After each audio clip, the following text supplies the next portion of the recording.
13장부터 해야 되겠군요. 그럼 어찌됐건 1장부터 12장까지 전체를 쭉 보고 그리고 전도여행을 시작하겠습니다. 자, 이제 1장은 성령 강림 예언이죠. 주님께서 감람산에 서시고 약속한 걸 기다려라. 그리고 그분이 임하시면 전도자가 될 거다. 그분은 구름에 가리워 오르셨고 너희가 본 그대로 오리라 라고 했고, 집에 돌아와 한 명 유다를 대신하여 사도 한 명을 뽑는데 제비를 뽑아 마띠아를 12사도에 가입시켜요. 2장에 오면 그들이 한 곳에 모여 하나님 앞에 기도할 때 오순절날 성령이 강력하게 임해요. 오전 9시에. 그래서 각각 방언을 하고 그것을 보는 사람들이 세술에 취했다 하니까 사도들이 나가 아니다 라고 말하고, 너희가 지금 예수 그리스도에 대한 얘기를 하면서 그랬더니 그들이 그 말씀을 듣고 마음에 찔려 어찌할꼬 예수를 믿고 그날 3,000명이 죽게 돌아와 초대교회가 형성돼요. 3장에 오면 베드로와 요한이 그들의 습관을 따라 하나님 앞에 성전에 나가 기도하러 갔을 때 그때 미문가에 앉아있는 안진뱅이를 고치고, 그 안진뱅이 고친 사건을 통해서 사람들이 주를 믿게 되죠. 결과적으로 그날 5,000명이 죽게 돌아오는데 사도들은 잡혀서 협박을 받아요. 이 이름으로 전하지 말라고. 하지만 그들이 말하기를 너희가 생각해봐라, 너희들의 말을 듣는 게 옳은지 하나님의 말씀 듣는 게 옳은지 라고 해서 그들은 더욱 나와 말씀을 전하고 기도하는 것에 힘을 다합니다. 5장에 오면 4장에 이제 이렇게 되면서 4장에 5,000명이 돌아오고 4장 후반에 그 초대교회에 재정의 문제가 생겼을 때 사람들이 자신의 재산을 팔아 드리게 되고, 대표가 바나바가 키프로스에 있는 땅을 팔아 하나님께 바침으로 그것을 보고 칭찬하는 것을 보고 5장에 아나니와 삽비라가 흉내내다가 직사해요. 그것 통해서 하나님께서 이루시고자 하는 건 뭐냐면 하나님을 두려워했다 라고 말하고, 사도들은 그 이후에 복음을 전하는데 또 잡히죠. 그래서 이번에는 매질을 당하고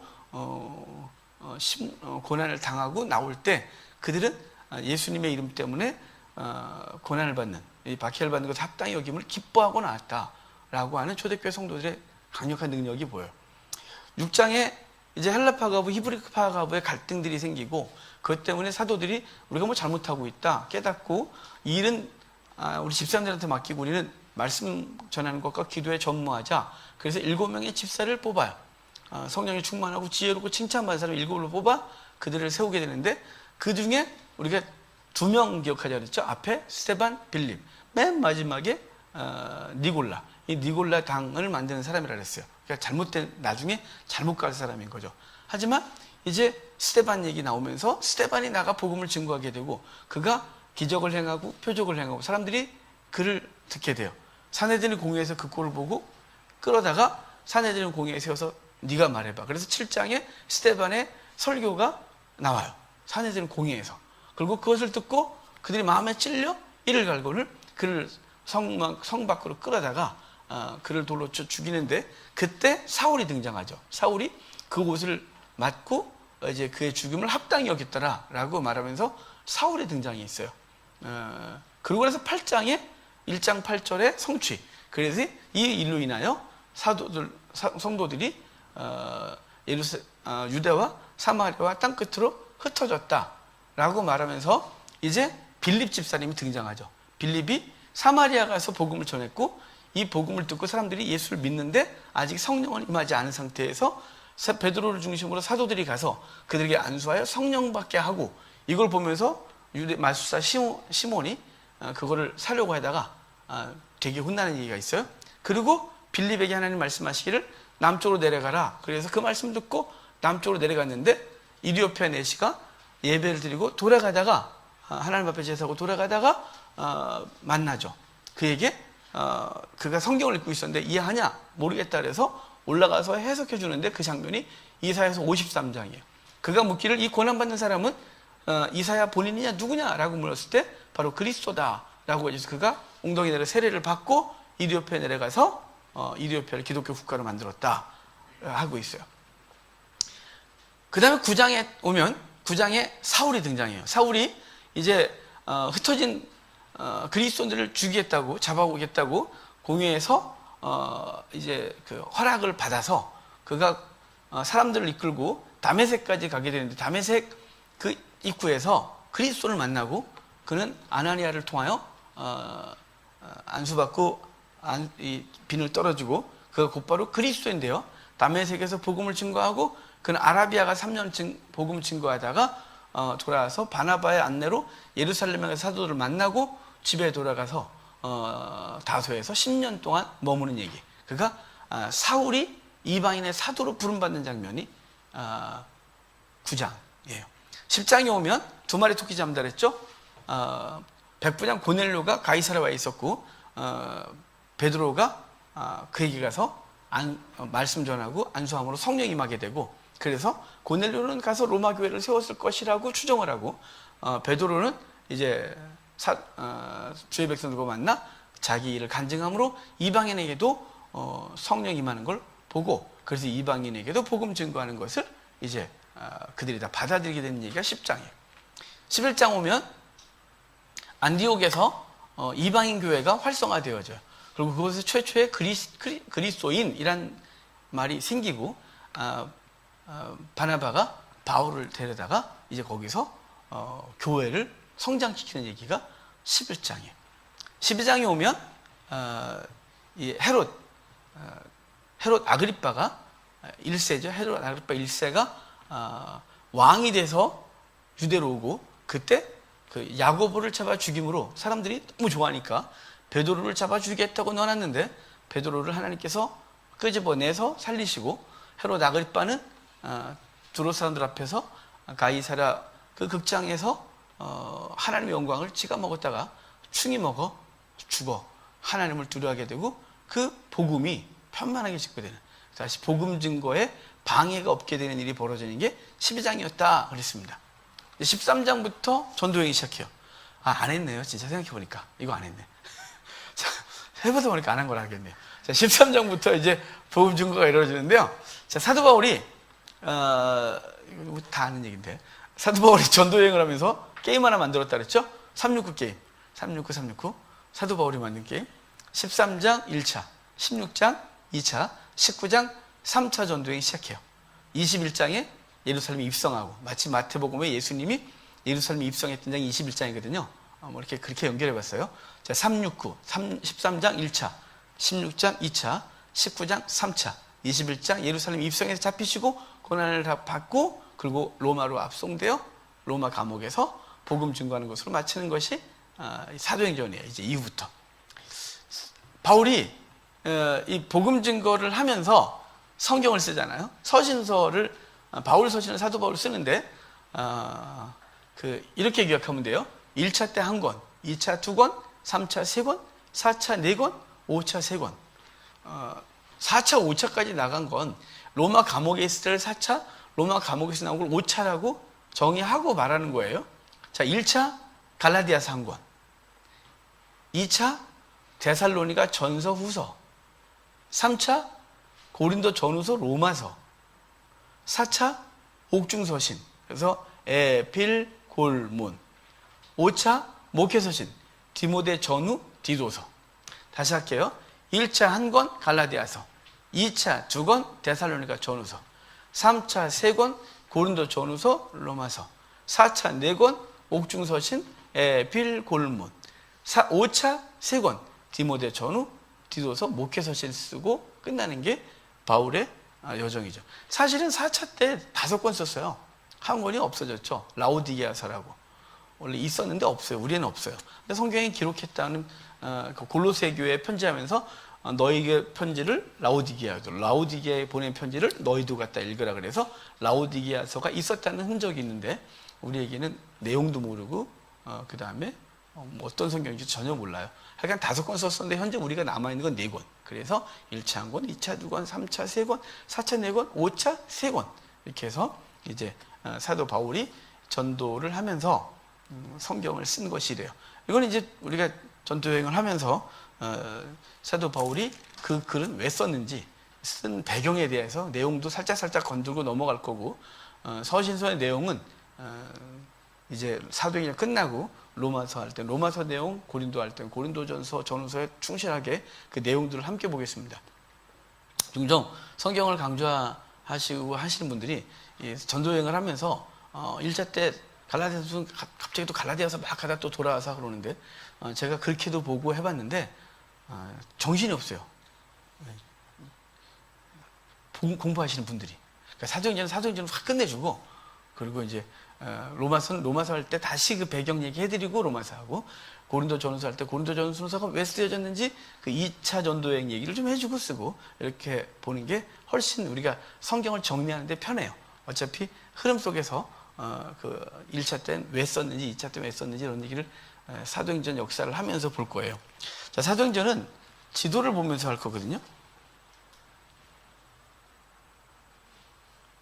자, 지도를 봐가면서 할 거예요.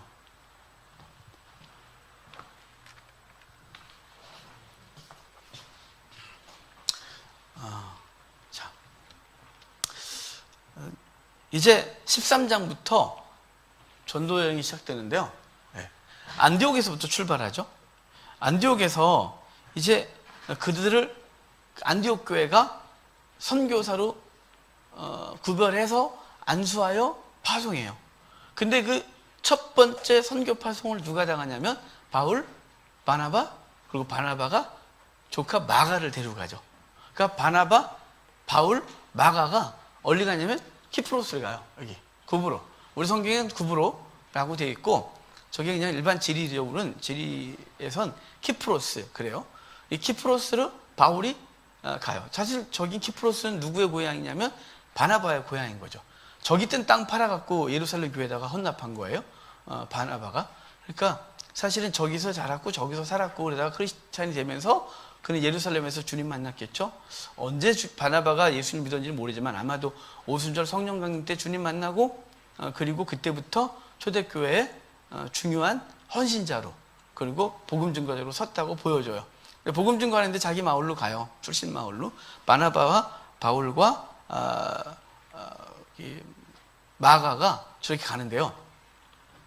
어디 가냐면 여기서 살라미로 도착합니다. 살라미항 도착하고, 실루기아는요, 실루기아는 그 로마의 도시들은 대부분 항구에, 주요 도시들은 항구에 있었어요. 왜냐면 교육하고, 그리고 뭐 그러니까, 그래서 예루살렘도, 이스라엘도 총독부가 예루살렘이 아니라 헤롯이 만든 해안 도시 가이사랴예요.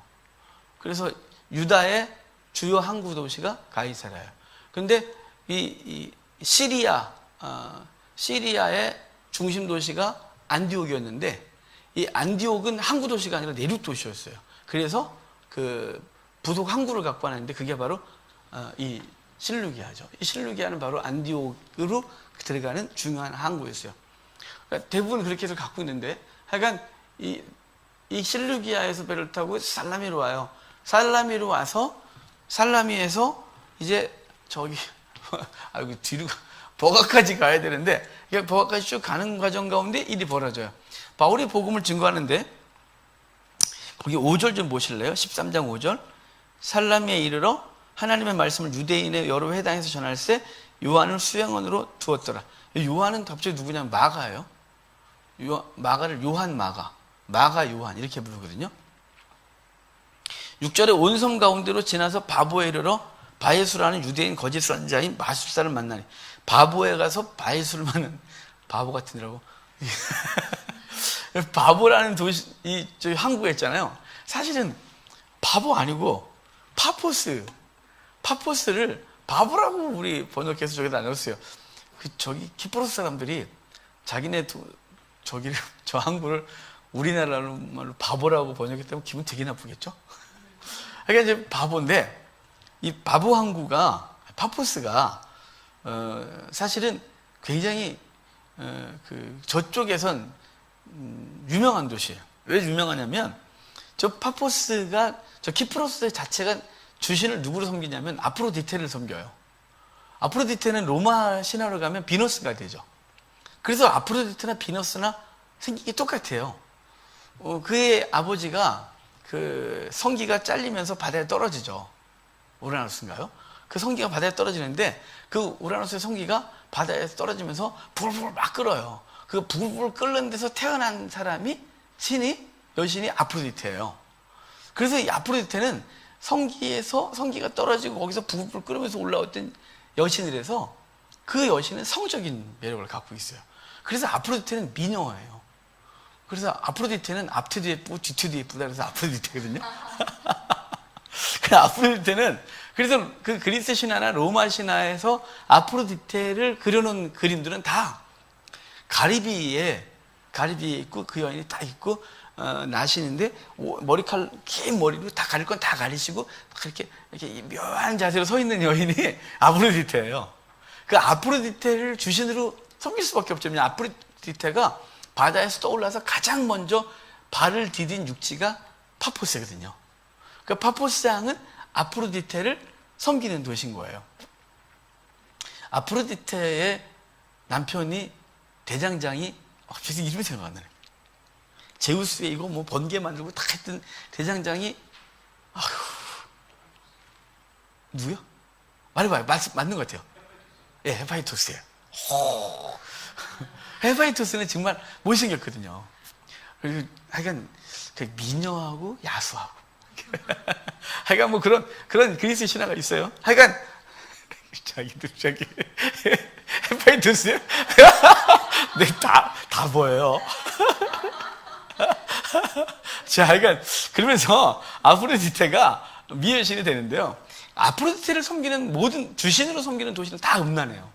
왜냐하면 어찌됐거나 아프로디테가 미여신이긴 하지만 미여신인데 그 성적이었고 그 성적인 걸 추구하는 그런 문화를 갖고 있으니까 당연히 그 도시는 그를 주신으로 섬기는 도시는 다 음란하겠죠. 키프로스가 주신이 아프로디테예요. 그래서 그 지역 여인들이 다 음란해요. 그래서 명사가 하나 생겨요. 키프리안이라는 명사가. 키프리안 그리면 키프로스 여자 이런 뜻인데 키프리안 그리면 그건 음란한 여자라는 뜻이에요. 그러니까 음란한 여자를 보면 사람들이 키프리안이라고 이렇게 말했단 말이죠. 키프로스 사람이 아니래도. 음란한 남자가 있겠죠? 음란한 남자는 또 어디냐면 고린도예요. 고린도가 또 주신이 아프로디테예요. 12신전이 대형 신전이 있었지만 그 중에서 가장 큰 주신은 아프로디테예요. 고린도도. 근데 그 고린도도 아프로디테를 주신으로 섬기다 보니까요. 음란하겠죠. 나중에 고린도 지역의 문화나 이런 걸 언제 이제 설명을 좀 드리겠지만 고린도는 정말 어떻게 이렇게 음란한 도시가 있을 수 있을까? 이게 정말 이 말이 사실일까 싶을 정도로 믿을 수 없을 정도로 음란해요. 고린도는. 그래서 그 지역 남자가 음란했기 때문에 그 고린도 남자를 뭐라 그러냐면 명사가 또 생겼어요. 그게 고린디아제스타이라는 좀 길죠. 고린디아제스타이라는 말이 생기는데 그게 음란한 남자라는 뜻이에요.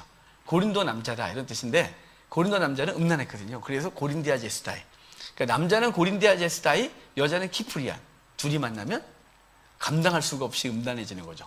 그러니까 이 키프로스는 음란한 도시였어요. 특별히 파포스는 바로 그것의 시작점인 곳이죠. 근데 거기서 바울이 복음을 전하는데 그때 유대인 마술사 서기오 바울 아니 죄송해요.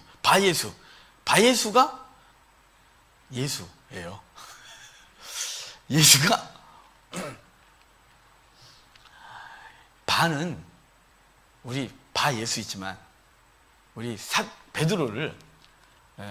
베드로가 마태복음 16장에 주는 그리스도시요 살아계신 하나님의 아들이십니다. 그러니까 주님이 이렇게 해요. 바 요나 시모나 이렇게 복이 있다. 이걸 내게 알게 하는 내가 내 혈육이 아니라 하늘에 계신 내 아버지다 라고 말씀하실 때 바 요나 시모나 이랬어요. 근데 바가 아람어로 무슨 뜻이냐면 아들이에요. 요나의 아들 시모나 이런 뜻이에요. 그래서 베드로의 아버지 이름이 요나였나? 그런데 제가 잘 모르겠어요.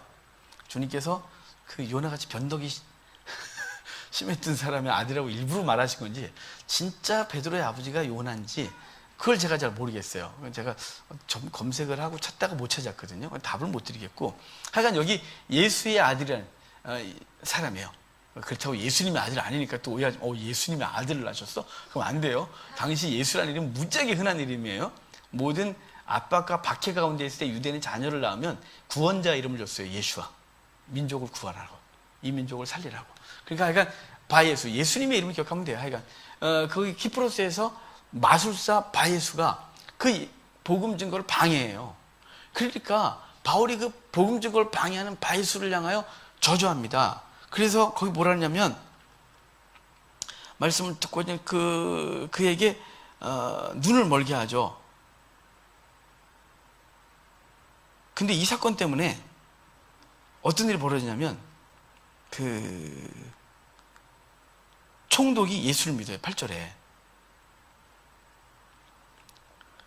11절에 그 얘기가 있어요. 11절 보면 보라 이제 주의 손이 내 위에 있으니 내가 맹인이 되어 얼마 동안 해를 보지 못하리라 하니 즉시 안개와 어둠이 그를 덮어 인도할 사람을 두루 구하니라. 그런데 이 때문에 누가 믿냐면 총독이 예수를 믿어요. 그 총독의 이름이 서기오 바울이에요. 또 그러니까 예수와 바울이 등장하는 거죠. 그래서 서기오 바울이 총독이었는데 그가 예수를 믿게 돼요. 여러분, 왜 사도 바울은 바예수의 눈을 멀게 하는 걸까요? 좀 방해 좀 했다고 그래. 누가 이렇게 여러분이 복음 전가하는데 막 방해한다고 맹인이 되라. 그럼 이상하잖아요. 그 참 사람 못됐네. 그럴 텐데 제가 옛날에 사도 바울을 너무한 거 아니야? 그랬었어요. 그런데 어느 날 묵상을 하는데요. 사도 바울의 마음이 느껴지는 거예요. 사도 바울은 왜 맹인이 되게 했을까? 딴 때는 이렇게 한 적 없어요. 이게 처음이에요.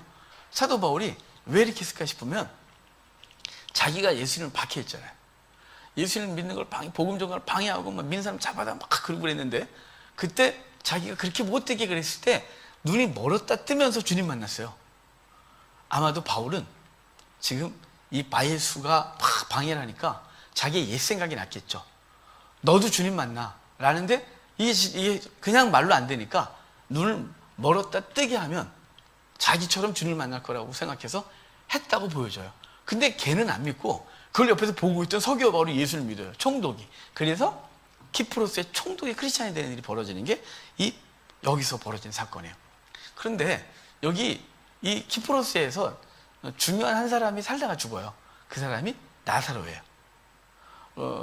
죽었다 살아나는 나사로가 살아났을 때부터 사실은 유대의 지도자들로부터 살해위협을 당해요.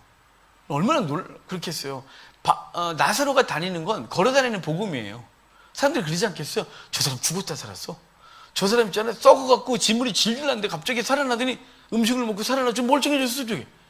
야, 말도 안 돼. 그런 일이 어떻게 벌어졌지? 있잖아, 얼마 전에 십자가 달린 죽은 그 사람이 살렸지. 막 이러면서 다니면서 그런 거죠. 그래서 결국은 나사로는 유대에서 못 살고 키프로스로 도망가요. 그래서 키프로스에서 복음을 증거하고 크리스천으로 살다가 죽어. 나사로의 무덤은 지금 키프로스에 있어요. 저 되게 가보고 싶었거든요. 근데 거기 여행사 어떻게 해서 가보려고 했는데 거기 가면 안 된다 그래갖고 위험하다 그래갖고 뭐가 위험한지 모르겠어요. 아니, 키프로스는 터키령하고 그리스령하고 반으로 쪼개져 있어요. 지금 저 나라가 하나가 아니고 저 나라는 두 개예요. 키프로스는 쪼개져서 하나는 터키령, 한쪽은 그리스령에서 둘이 맨날 싸워요. 그리고 거기는 좀 그 여행사에서 제가 거기 꼭 가고 싶었는데 못 가게 했을 때는 거기는 도덕성 떨어지고 거기서 현지 가이드에서 돈 받아놓고 도망가고 그래갖고 여행자들이 막 난리가 나고 그래서 거긴 여행업체에서 잘 안 연기를 준다 그래서 혼자 배낭 메고 가시든지 그래서 배낭 메고 갈 만한 뭐 이렇게 열심은 제가 없고 하여간 키프로스에 가보고 싶었고 그래서 살라미에서 바포까지 가는 길이 어떤지 정말 보고 싶었거든요. 그리고 나사로 무덤은 대체 어디 있는지 되게 궁금했는데 하여간 뭐 못 가봤어요. 한번 언젠가는 꼭 제가 가보려고 하는데 형편이 돼야죠 뭐. 하여간 여기 이 키프로스에서 총독이 예수를 믿어요. 그리고 거기서 파포스에서 배를 타고 아탈리아로 가요. 우리 성경에는 아탈리아라고 되어 있고 지금 저기 지명은 안탈리아예요. 터키 남부에 있는 가장 아름다운 항구죠. 지중해를 나올 수 있는 남쪽에 있는 가장 아름다운 항구가 안탈리아인데 그게 휴양 도시인 거예요, 현재는. 그러니까 안탈리아에 도착해서 이제 있는데 사실 아탈리아부터 바울의 이름이 사울의 이름이 바울로 바뀌어요. 13절에 바울과 그러죠. 사실 그 전에는 사울이었어요. 키프로스까지는 바울의 이름이 사울이라고 불려지다가 여기 딱 키프로스에서 아탈리아로 오는 그 와중에 바울이라고 바뀌어서 이제부터는 바울이라는 이름을 불러요. 그러니까 우리가 뭐 아브라함이 아브라함 되고 야곱이 이스라엘 되고 뭐 이런 얘기 많이 하잖아요.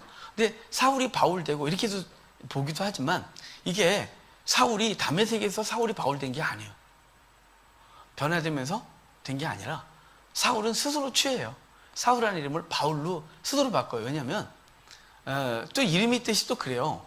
이 사울은 그 큰 자고 바울은 작은 자예요. 또 이름이 희한하게 뜻으로 하면 그때 그래서 사울이 바울 되고 뭐 그래도 문제될 건 없지만 마치 근데 아브라함이 아브라함 되고 야곱이 이스라엘 될 때와의 과정은 달라요. 주님이 이름 바꿔준 거거든요. 근데 여기서 주님이 이름 바꿔준 게 아니라 스스로 이름을 바울로 선택해요. 왜 선택하냐면 선교지에서 하다 보니까 이게 사울은 유대식 이름이고 바울은 로마식 이름이거든요. 이 헬라식 이름이 로마식? 헬라식 이름이에요. 그러니까 이게 자기가 헬라 지역을 복음을 증거하는데 이 유대식 이름이 그 사람들한테 이게 익숙하지 않은 거죠. 그럼 제가 만약에 선교사로 나가면 외국 사람들이 제 이름을 얼마나 힘들어 하겠어요. 우리나라 사람들도 어떤 사람은 제 이름을 발음을 못하는데 제도 발음이 안 좋은데 제 이름도 잘 못 읽는데요. 황교안이 이렇게 어려운가 모르겠어요. 제 이름은 아니 외국인이 부르면 얼마나 어렵겠어요. 그래서 제가 누가 물으면 주간이란 말 안 하고 황 이렇게 말해요. 외국인이 화초연에 그럼 황 이렇게 해요. 황도 잘 안 돼요 걔네가. 그럼 얼마나 어렵겠어요. 그러니까 선교사님들이 이름을 다 바꾸죠. 그쪽 지역 사람들 성경의 이름으로 바꿔서 선교사역 하시잖아요. 사울이 사실 유대식 이름이 이름을 갖고서 선교사역하기가 불편했던 것 같아요. 그래서 키프로스에서 그 이름으로 사용하다가 넘어가면서 바울로 바꾸는데 그럼 왜 바울이냐라고 하는 전승이 여러 개가 있어요. 여러 개가. 왜 바울로 바꿨는지는 명확한 근거는 명확한 얘기는 없고 몇 개의 교계에 이렇게 전설 따라 삼천리처럼 내려오는 이야기가 있어요. 그 중에 제가 받아들인 얘기가 하나 있는데요. 그건 뭐냐면 바울의 조상이 로마의 노예로 끌려갔어요. 로마로 언제부터 끌려갔냐면 주전 63년에 폼페우스에 의해서 예루살렘에 함락을 당하거든요. 마카비 집안의 마지막 그 후손들이 왕자의 난을 겪어요. 이 왕자들이 서로 왕자 때문에 싸우다가 바보같이 지들이 두 놈이 다 폼페우스가 시리아를 이렇게 안정시킬 때 그 폼페우스한테 도움을 두 놈이 다 구해요. 바보처럼. 들어오는데 또 극렬주의자들이 로마 못 들어온다고 대항하다가 폼페우스가 그걸 근거해서 예루살렘 쑥대밭 만들어요. 폼페우스가 한 말이 유명한 말이 있어요. 예루살렘 성전을 막 들어와요. 그러니까 제사장들이 안 된다고 난리가 났겠죠? 큰일 나니까 못 들어간다고. 근데 폼페우스가 지성소까지 들어갔다 나왔어요. 근데 폼페우스가 이렇게 말해요. 아무것도 없네. 그러고 나왔어요. 그리고 예루살렘에서 많은 노예를 잡아갖고 로마로 끌고 가고 그때부터 이제 로마에 유대 공동체가 생겨요. 아마 그때 끌려간 조상이 아니었을까 싶어요. 명확한 게 나오는 게 없어요. 그런데 로마는요, 한 번 노예면 영원한 노예가 아니에요. 만약에 이제 두 분이 노예로 끌려갔어요, 로마에. 그러면 로마에서 자식을 낳잖아요? 걔는 시민권을 줘요. 노예 자식인데. 그리고 영원한 노예가 아니고 노예에서 가정 노예는 20년, 몇 년을 하면 자유민으로 풀어줘요. 시민권을 안 줘도. 난 시민이 되겠다. 그러면 군대 복무에 20년 복무하면 로마 시민권을 줘요. 로마 시민권을 잘 풀었어요. 그러니까 로마 사람, 그 노예로 끌려와도 어떤 나라가 망해서 노예가 됐어도 영혼의 절망이 아니라 그 후손은 거기서 태어난 애는 로마 시민이 되는 거예요. 미국 시민권이 그거 그대로 간 거예요. 다민족 국가가 어떤 무기고 그대로 로마의 시민권 제도를 갖고 와서 미국을 만들어가고 있는 거거든요.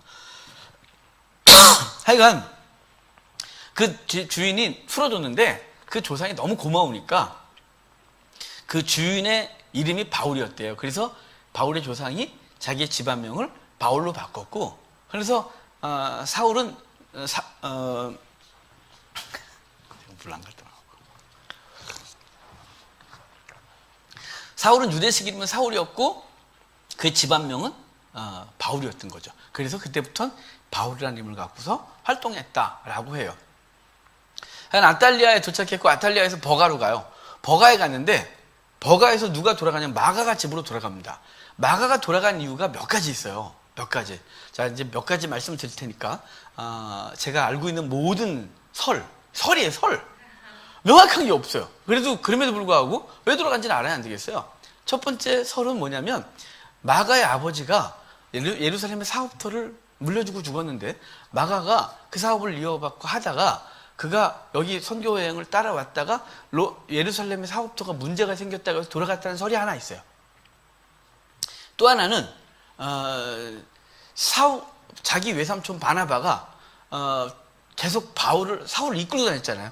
사울이 예수님 만나고 예루살렘의 사도들을 만날 때도 바나바가 이끌고 가서 소개시켰고, 그리고 바울이 고향 다소에서 10년 동안 그 집거하면서 말씀을 연구하고 있을 때 바나바가 끄집어내서 안디옥에서 복음 증거했고, 이제 선교도 바나바가 주도해서 방향을 정했는데 키프로스에서 주도권이 바뀌었다는 거예요.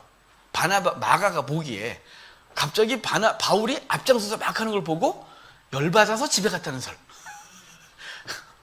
우리 삼촌을 는가요? 말해갖고. 그 다음에 또 하나는 이방인에게 복음 증거하는 게 싫어서 돌아갔다는 설인데 이건 좀 말이 안 돼요. 어차피 이방인 지역에서 복음 증거했고 이방인에게 복음 증거하겠다고 왔는데 그게 싫어서 돌아갔다는 설이 있어요. 그 다음에 많은 사람들이 선택한 설이 하나 있어요. 맨 마지막 설. 그건 뭐냐면 마가가 버가에 왔을 때 버가에서 저기 이쪽을 보면 타우루스 산맥이 있어요. 자, 저기 지금 이게 요 산이에요. 요 산. 요 산인데 여기에 눈이 덮여 있는 거예요. 이게 제가 지금 사진을 찍고 있는 요 자리가 이고니온 평야라고, 이고니온 평야가 해발 2000에 있어요. 해발 2000에서 본 산이 저거예요. 그러니까 이 타우루스 산맥은 해발 3000이 넘거든요.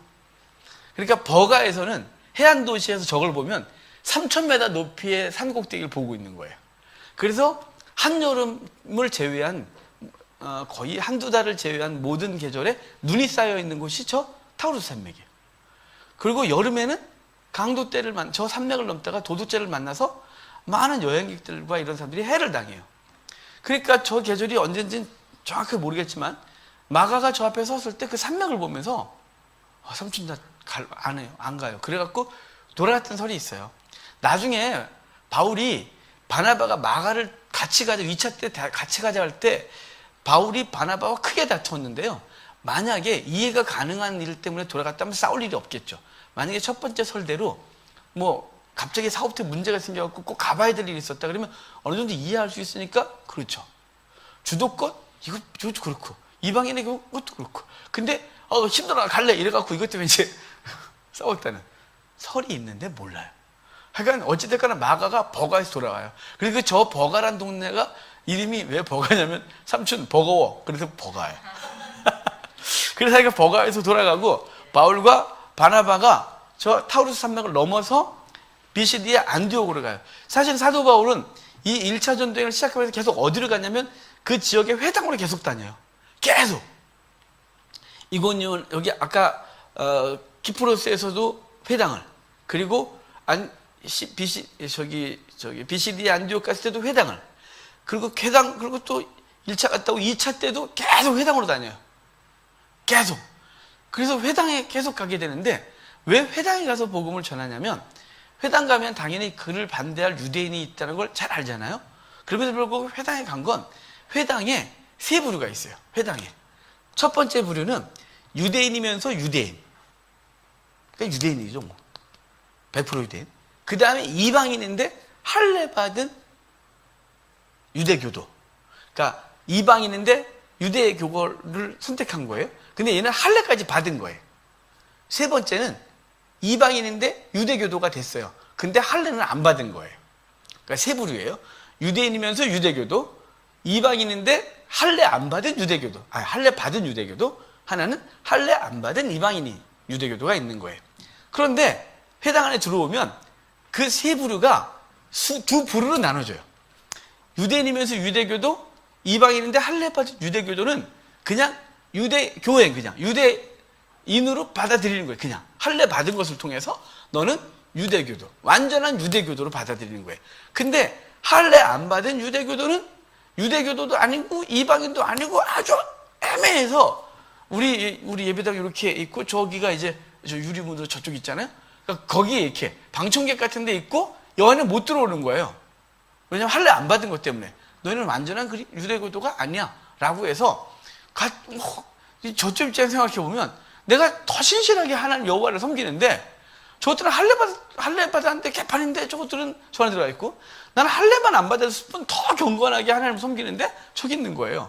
근데 안식일마다 예배하러 오면 그 회당에서 말씀을 증거하는 사람이 얘기하다 말고 꼭 당신들은 아직 아니니까 할례 받아요 막 이렇게 맨날 했단 말이죠. 근데 바울이 거기 회당에 간 이유는 여기 있는 사람들 때문에 간 게 아니고 거기 있는 사람들 때문에 간 거예요. 왜냐면 그들이 이미 말씀을 알잖아요. 그 말씀을 아는 기본이 되어 있는 사람들에게 뭘 하냐면 그 하나의 스위치를 탁 건드려 버리는 거죠. 바울이 자기 자신이 잘 알잖아요. 자기가 유대교 율법에 열심히 얻고 하나님 말씀이 저렇게 쫙 있다가 예수님이 그게 아니야 라고 딱 해주니까 그럼 곧바로 다메섹에서 이게 비늘 떨어지자마자 나가 복음 준 거예요. 복음을. 그러니까 어떤 걸 하나 건드려 버리는 거죠. 그러니까 그들을 그 스위치를 건드리겠다고 거기 간 거예요. 그래서 그 사람들을 뭐라고 말하냐면 성경에서 하나님을 경외하는 자들이라고 말해요. 그들에게 회당에서 그는 복음을 증거하면서 율법을 지키면 할례가 구원의 근거가 아니라 믿음으로 구원을 얻는 것이라는 걸 쫙 얘기를 하는 거죠. 논리적으로. 그러면 여기 앉아있는 사람들은 부글부글 끓을 거고 저기 있는 사람들은 저 말이 맞지. 그래 그 표피를 벗겼다고 구원을 받고 아니라고 말하면 아니지 라고 해서 그들은 그리스도인이 되는 거예요. 바울은 타겟이 분명한 거죠. 그래서 그때부터 이제 소아시아 그 지역에서 바울을 박해하고 죽이려고 쫓아다니는 일이 벌어지는 거예요. 그래서 이 비시디아 안디옥에서 복음을 증거하고 그리고 그들이 사도 바울 거기서 그리스도인이 생기고 사도 바울은 그 다음 도시 이고니온 루스드로 가는 거예요. 이고니온과 루스드라에서 복음을 증거하는데 계속해서 유대인들이 열을 받죠. 근데 루스드라에서 어떤 일이 벌어지냐면 안진뱅이를 고쳐요. 안진뱅이를 고친다는 게 얼마나 놀라운 사건이겠어요. 안진뱅이가 일어나요. 그러니까 사람들이 놀래갖고 그 안진뱅이가 일어나는 사건을 보고 그 지역 사람들이 생각하기를 바울을 제우스라고 생각해요. 그래서 신이 강림해서 일을 벌였다고 생각하는 거죠. 그러니까 그 당시 그 지역 사람들은 제우스 신앙을 갖고 있었으니까 제우스, 그래서 제우스와 헤르메스가 강림했다고 믿는 거예요. 그러니까 애들 만화에서 받았어요.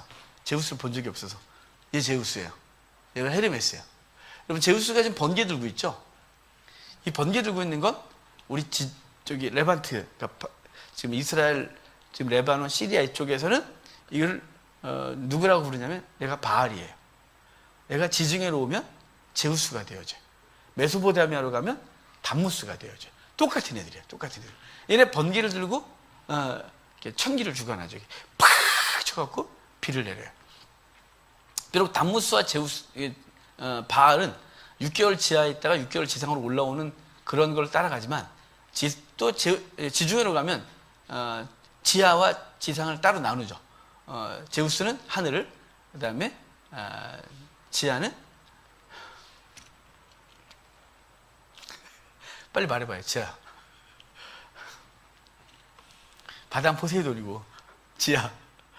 갑자기 생각이 나는 왜 이렇게 오늘 그리스 신화가 생각이 나는 거예요? 그러니까 그거 있어요. 나 생각나면 여기서 맴돌고 하데스 맞아요. 전사님 잘 알아요.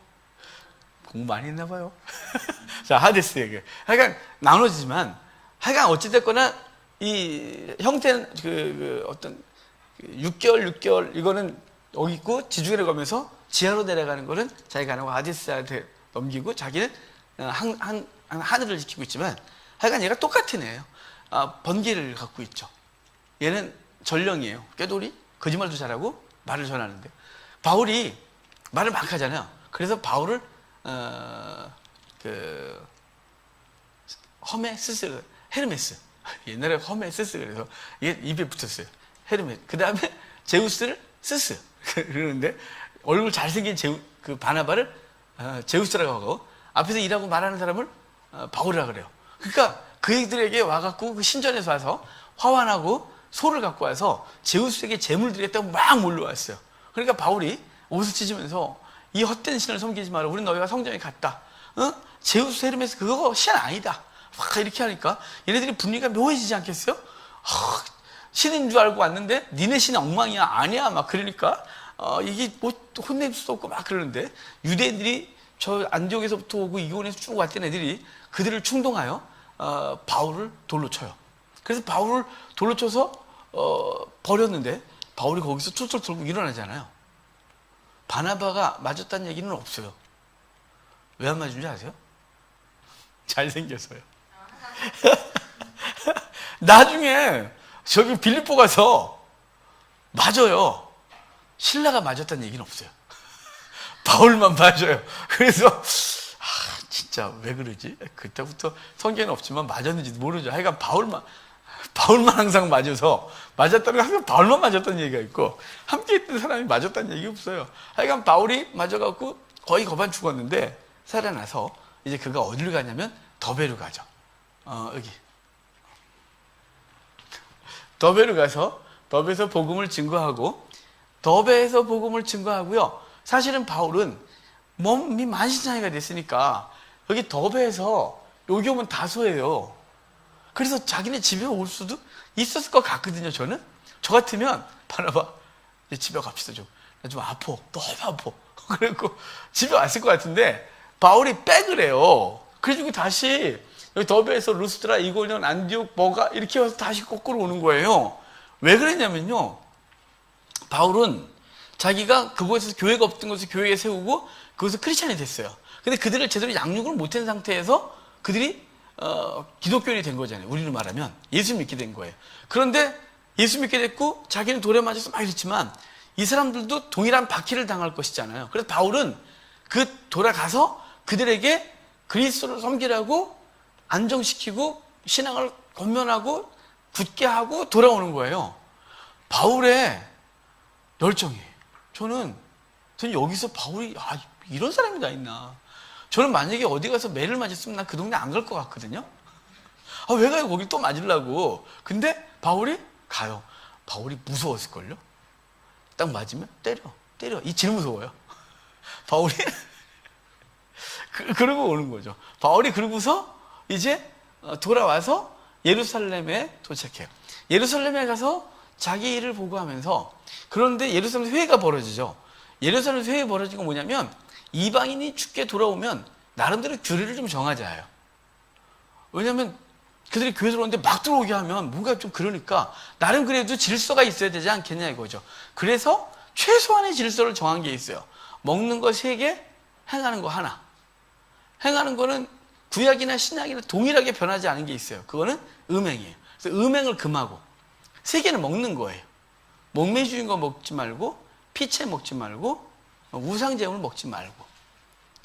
그런데 여러분 사실은 이게 하나예요. 하나 먹는 게.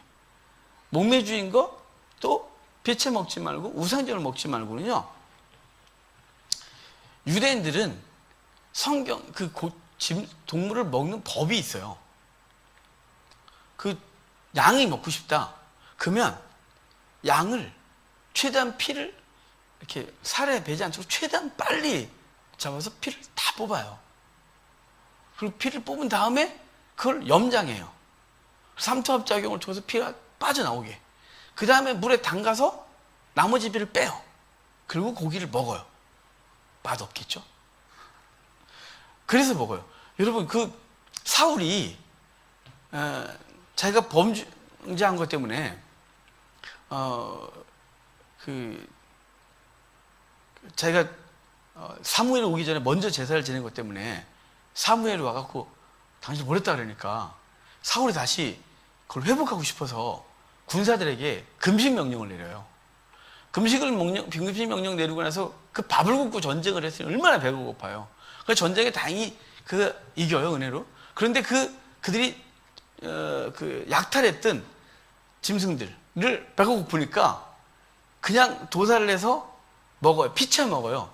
이 피채 먹었다는 게 생식을 했다는 게 아니면 그게 아니고 피채 먹었다 이 말은 그 과정을 겪을 시간이 없는 거예요. 너무 배가 고프니까 피를 최대한 빼고 죽일 때도 피를 최대한 이 몸에 배지 않도록 죽이고 그리고 그것을 소금에 담궈 삼투압 현상을 빠지고 물에 담궈 그 남은 피를 제하고 먹어야 되는데 너무 배가 고프니까 잡아갖고 그냥 먹었어요. 거기서. 그러니까 네가 그 헛된 명령을 내리는 바람에 백성들로 다 범죄하겠다고 막 뭐라 그랬어요. 자, 지금 피채 먹지 마. 이거는 몸에 피가 배어 있는 상태로 먹으면 안 되는 거예요. 그래서 유대인들은 레위기에 보면 절차가 있는데요. 짐승을 먹고 싶으면 양이나 염소나 소를 먹고 싶으면 와서 잡아서 그걸 해야 되는데, 만약에 자연스럽게 죽은 짐승을 먹을 수 있어요. 근데 먹으면 뭘 하냐면 속죄제진해야 돼요. 왜냐면 피채 먹었잖아요. 자연스럽게 죽은 애가 피를 몸에다 배갖고 있잖아요. 그래서 그거를 먹는데 이게 피채 먹으니까 자기가 그날 부정해서 그걸 정결케 하는 예식을 행해야 되는 규례가 있어요. 그러니까 유대인들은 이게 되게 엄격한 거예요. 음식 문화에서. 그래서 육식을 주로 하니까. 그래서 피채 먹지 말라는 건 그렇게 우상을 잡을 때는, 이방인들이 우상의 제물을 드리거나 이럴 때 그들이 그냥 따서 그냥 이렇게 부어서 먹으니까 당연히 몸에 피가 배어 있으니까 피채 먹지 말고 해당이 되고, 또는 목메어 주는 것도 우상 숭배하는 애들이 그 잡는 법이 정확한 게 아니라 어떤 우상을 숭배하는 사람마다 그 제사법이 다 다르니까 그들이 목을 매서 잡는 것도 있어서 거기 피가 또 몸에 배요. 우상제물 피 먹지 말고, 목메어 주는 거 먹지 말고, 피채 먹지 말고는 하나예요, 하나. 우상 숭배한 음식 먹지 말고. 그러면 왜 우상 숭배를 먹지 말라냐면, 고대 때 사람들은 우상 숭배한 드려졌던 음식을 먹으면 그 귀신이 들어온다 했어요. 우상의 제사에 참여한 걸 여겼어요.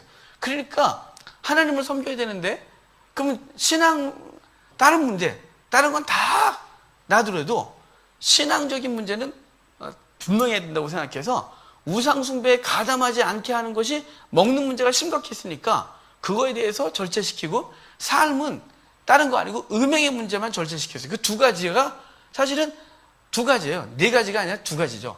먹는 거 세 개는 다 우상 숭배와 관련돼 있고, 하나는 행동, 음행을 금하고, 이 두 가지만 하면 교회에 회원으로 받아준다 라고 해서 이걸 결정을 해요. 근데 지금은 해당 안 되는 거예요. 음행의 문제는 신구약을 통틀어 항상 똑같아요. 왜냐면 그건 이게 제사법이 아니라 도덕법이기 때문에 바뀐 적이 없어요. 도덕법은 안 바뀌어요. 도둑질하지 마라. 예수님이 성취하셨으니까 괜찮아. 아니잖아요. 완성하셨으니까 내가 도둑질해도 주님이 완성하신 거니까 괜찮아. 살인하지 마라. 바뀐 적 없어요.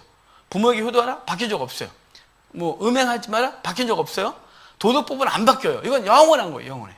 그건 주의 백성들이 시대를 초월하여 똑같아요. 하지만 종교법, 이 제사법은 바뀌어요. 이 우상제물 먹지 마, 피채 먹지 마, 목메어 준 거 먹지 마를 지금도 적용하려고 하면 이분은 지금 복음을 모르는 거예요. 이거는 제사법은 완성했어요, 주께서. 왜냐면 그건 다 그림자였기 때문에 그러거든요. 그리스도께서 완성하셔서 순댓국 드셔도 되고, 순대 드셔도 되고, 선지국 드셔도 돼요. 그거하고 괜히 시험에 들고 안 된다 그러지만 지금 안식교나 이런 데는 그것 때문에 여전히 그걸 지킨다고 하지만 그건 복음적으로 전혀 문제가 없어요. 왜냐하면 주님께서 그러셨거든요. 바울이 그랬거든요. 먹고 마시면 우리를 더럽게 하지 못한다고. 저기 고린도에 가면 이래요. 묻지 말고 먹어. 그건 본질이 아니기 때문에 그래요. 가능하면 상대의 믿음 때문에 먹지 말지만 그냥 묻지 말고 그걸 네가 믿음으로 능히 이길 수 있으면, 그런 강력한 믿음이 있으면 먹어. 상관이 없는 거야 라고 했단 말이에요. 그러니까 이 시대에 와서 자꾸 그걸 갖고서 들먹거리면 지금 시대착오적인 얘기를 하고 있는 거죠. 자, 이렇게 15장에서 그러고 있을 때 소리가 하나 들려요. 갈라디아 지역에서 소리가 들려요. 자, 갈라디아가 어디냐면, 자, 봐요. 이 지금 터키 땅이잖아요. 여기 시리아의 중심 도시가 안디옥이었어요. 길리기아 있잖아요. 이 길리기아의 중심 도시가 다소예요. 밤빌리아의 중심 도시가 버가였고, 그런데 여기 갈라디아라고, 갈라디아는 이상하게 생긴 게 이렇게 S자로 길어요. 저 북쪽부터 남쪽까지. 그래서 갈라디아를 남갈라디아, 북갈라디아로 나누기로 해요. 워낙 기니까.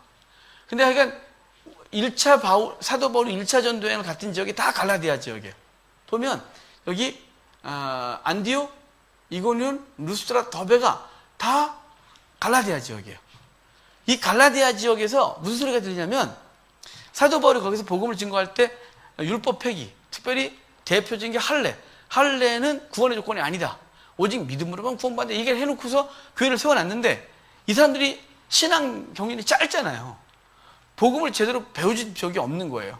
그런 상황에서 바울이 오니까 그 나머지 유대 교도들이 그 유대 회당 안에 있는 그리스도인, 예수를 믿은 사람들을 설득하는 거죠. 아니라고. 봐봐. 나 유대교지 이게. 왜냐하면 주 70년까지는 유대교와 기독교의 구분이 애매했어요. 그래서 회당에서 함께 예배했단 말이에요. 기독교도 안식일이 되면. 그러니까 그 유대교에서 나사렛파라고 불리거든요. 나중에는. 그러니까 유대교의 한 분파가처럼 느껴지니까 당연히 유대교는 할례를 명했고 할례를 안 하면 끊어진다. 이방인이 유대인으로 들어오려면, 총회 안으로 들어오려면 할례를 해야 된다는 것이 분명히 기록되어 있으니까 이것에 가르치니까 사람들이 헷갈리기 시작했고, 그래서 그런가? 라고 하고 질문을 그러니까 바울이 편지를 내서 갈라디아를 쓰면서 다른 복음을 전하면 저주를 받는다. 다른 복음은 없다. 오직 믿음으로만 구원받는다. 율법은 모학 선생일 뿐이다. 라고 해서 갈라디아서 믿음으로 얻는 구원에 대하여 아주 강력한 말로 써요. 신학계에선 갈라디아서가 1차 전도서라고 3차 전도, 3차 고린도에 썼다는 설이 있는데, 갈라디아서 정황을 잘 보면, 그 다음에 그의 어투나 뭐 등등을 보면 이건 1차 때일 수밖에 없다고 저는 개인적으로 봐요. 1차 때 바울이 예루살렘에서 갈라디아 교인들을 흔들고 있는 그 유대교도들을 대항해서 쓰는 게 갈라디아서예요. 오직 믿음으로만 구원 얻는다 라고 하는 것이죠. 여러분, 제가 종종 얘기를 하지만 왜 이렇게 헷갈렸을까요? 아까도 목사님과 잠깐 예배 전에 얘기를 했는데, 갈라디아 교인들은 바로 유대교도들이 유대교의 가치관으로 복음을 보려고 하니까 이게 정신이 없는 거예요. 왜냐하면 구약을 갖고서 그리스도를 보니까 이게 그래 그가 구세주라 맞자 보자. 그런데 그래도 율법은 지켜야 되는 거 아니야 라고 하는 거예요. 하지만 바울은 10여 년이 넘는, 그러니까 예수님 만나고 3년 동안 아라비아에서 복음 전하고 집에 가서 10년 있었고, 그리고 안디옥에서 1년 복음 증거하고 전도를 떠났던 약 15년 정도의 그 고민, 구약과 예수 그리스도를 연결하면서 구약의 예언이 어떻게 그리스도를 통해 성취됐냐를 15년 동안 끙끙거리고 연구했어요. 그래서 바울의 눈은 바뀌어요. 예수님을 통하여 구약을 보는 눈으로. 그런데 초대교회는 다 이단들이 대부분 유대교인데, 그 유대교도들은 왜 자꾸 이렇게 교회 내에 들어와서 예수를 믿는다고 하면 교회에 들어와놓고 자꾸 교회를 혼란하게 하냐면 눈을 못 버리는 거예요. 자기가 갖고 있던 구약의 지식으로 복음을 보려고 하는 이 현상을 갖고 가고, 결국은 복음을 자꾸 왜곡하려고 하는 그들이 유대교가 지켰던 절기, 음식 문화, 그 다음에 날, 이런 것들을 자꾸 교회 안에 들어오려고 하는 거죠. 그래서 골로새서도 그렇고 여기 갈라디아서도 그렇고 디도서도 그렇고 다 들어와서 혼란하게 한 것, 교회 내에 들어와서 혼란스럽게 한 것 유대교도들이었어요. 유대교 크리스찬이었어요. 유대인 크리스찬들. 그러니까 오늘 13, 14, 15 이렇게 봤는데 1차 전도행을 봤는데요.